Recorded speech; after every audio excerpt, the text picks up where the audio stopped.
along the fighting fronts of the world, from Normandy to Saipan, from the Baltic to the Adriatic, every day fighting men are wounded in action.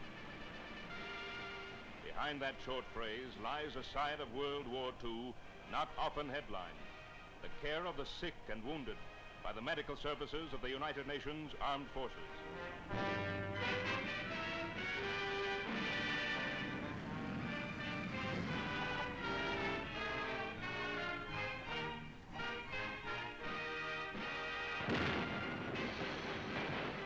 In this global war, modern medical science brings help and healing to our soldiers, sailors, and airmen under vastly differing and difficult conditions of climate and terrain.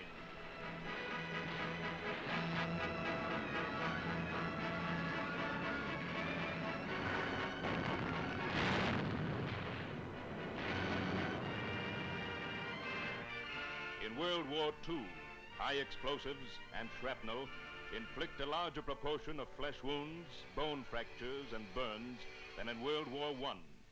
Yet, in spite of this, 97 out of every 100 men wounded today are saved.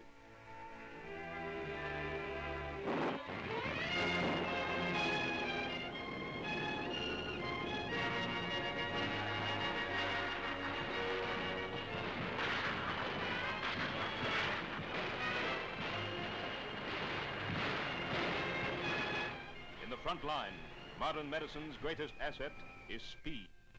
Treatment of the wounded begins on the battlefield, where highly trained first aid teams working under fire reach wounded men and start their treatment in the golden hours, the first 6 after wounding.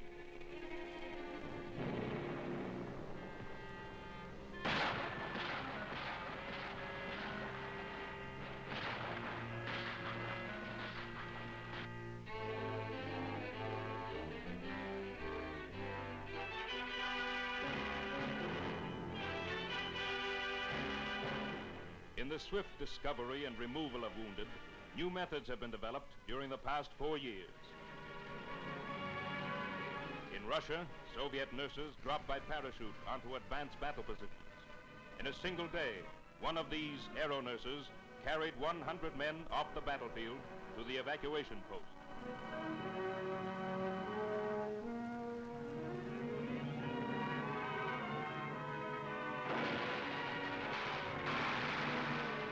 And in long winter campaigns, Soviet first aid crews worked with man-drawn toboggan stretchers and horse-pulled sleigh trains to bring their wounded to dressing stations and field hospitals.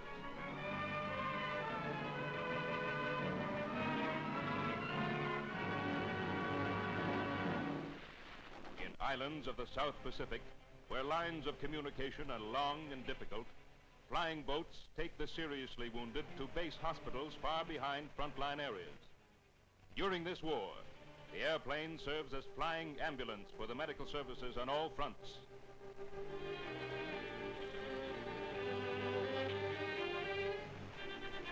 But no matter where a wounded man may fall, the basic pattern is the same.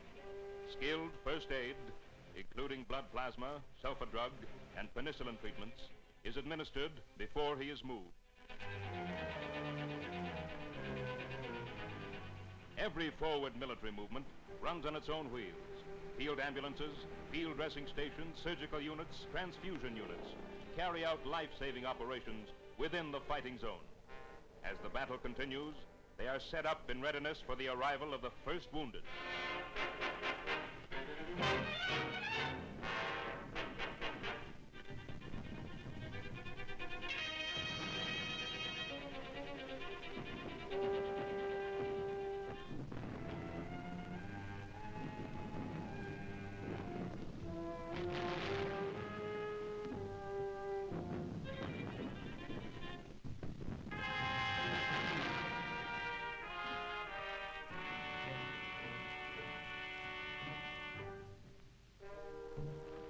At first, slowly, but soon faster and faster, the different sections of the medical services begin to function. The wounded come into the first aid post by every form of transport the unit can think up: by carrier, by mule, by stretcher,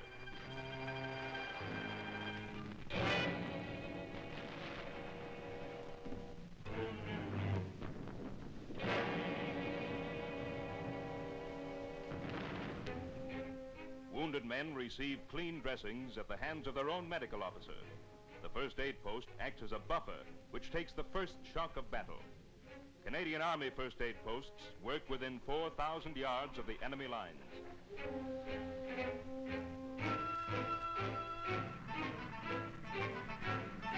Ambulances ply to and fro in this forward area, under enemy fire, bringing men to the advanced dressing station.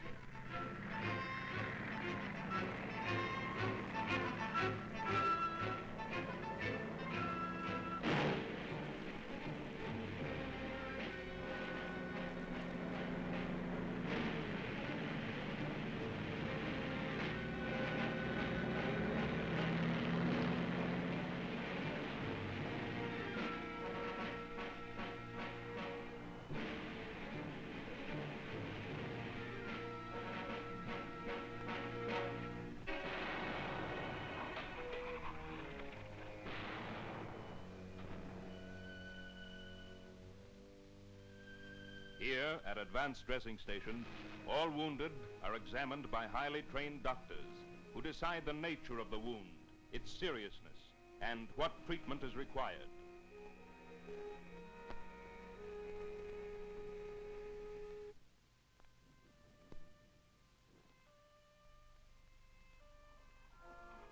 Every man must feel that he is backed by the finest and most effective medical service that can be provided.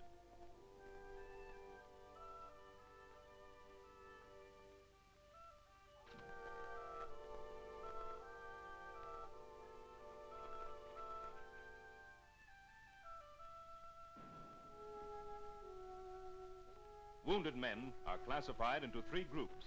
3/4 of all cases are in Group 3, those that can be sent to the rear for treatment. Group 2 are urgent cases which must be operated on within a few hours. And Group 1 are collapse patients, too badly wounded to stand the journey or in danger of severe hemorrhage.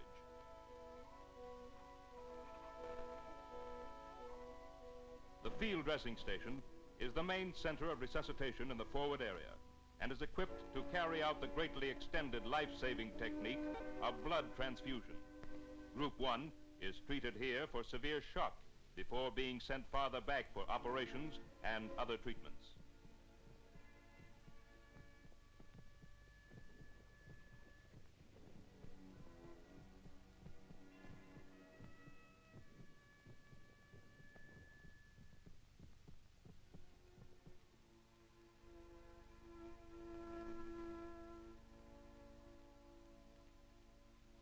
To Advanced Surgical Center come men in Group 2.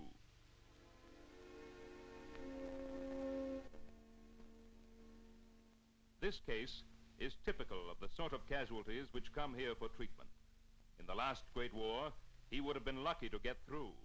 In this war, he is fully confident not only that he is going to live, but that he is going to be perfectly well again.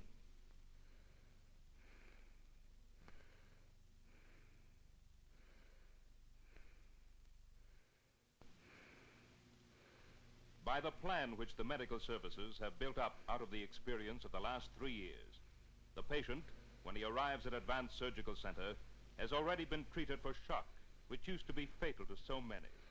His wounds have been cleanly dressed. Infection has been arrested by the use of sulfanilamide drugs. He is not exhausted by a long journey. He has come in time. The Army Medical Services will do the rest.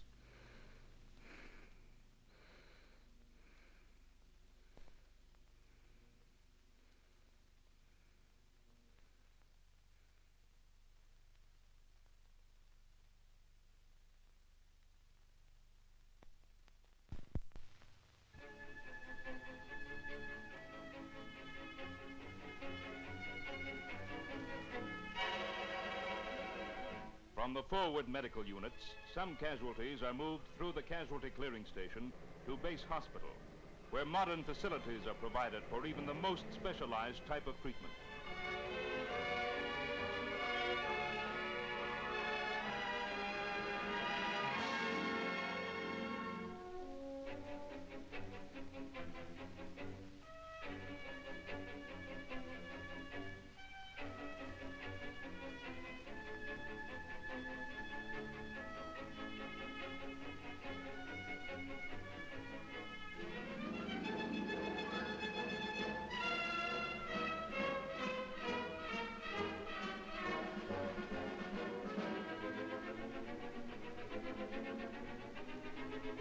Others are sent home for further treatment, convalescence, and rest.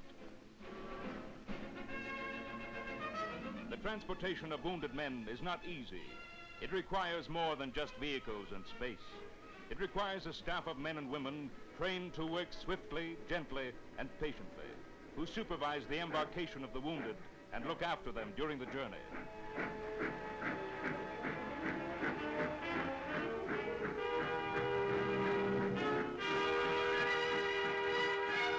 This is true whether the trip is made by hospital train or by air ambulance.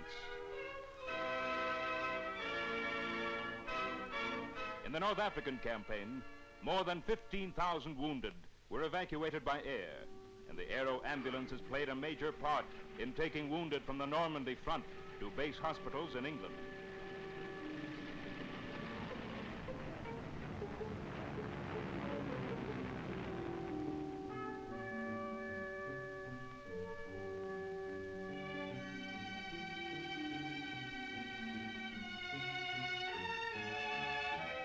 But wounded troops are transported from Italy to England, from England to Canada and the United States, chiefly by hospital ships, like Canada's own Lady Nelson. Smiling and cheerful men are carried on board. They are well looked after. They're going home, a tribute to the great team of men and women who cared for them during the first, most critical days of their injury.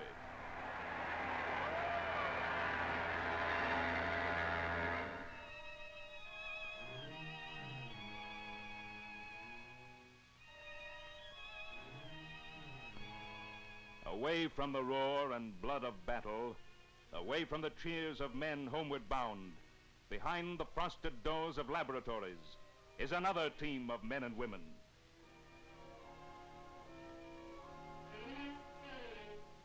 These are the research scientists who, through patient months and years, have developed the new drugs, new instruments, new techniques which have made possible the success of medical units in the field.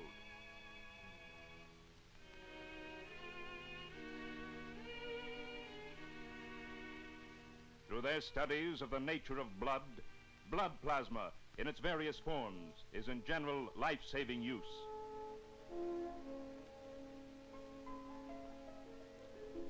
Malaria and tropical fever are studied, and ways are devised to check them.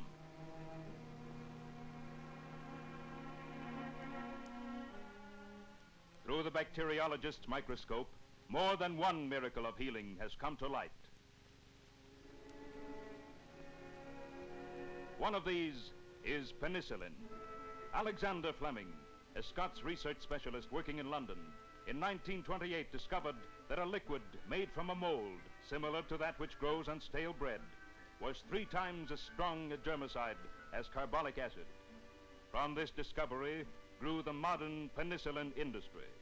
Spores from pure cultures of the fungus are transferred to larger bottles containing a sugary solution.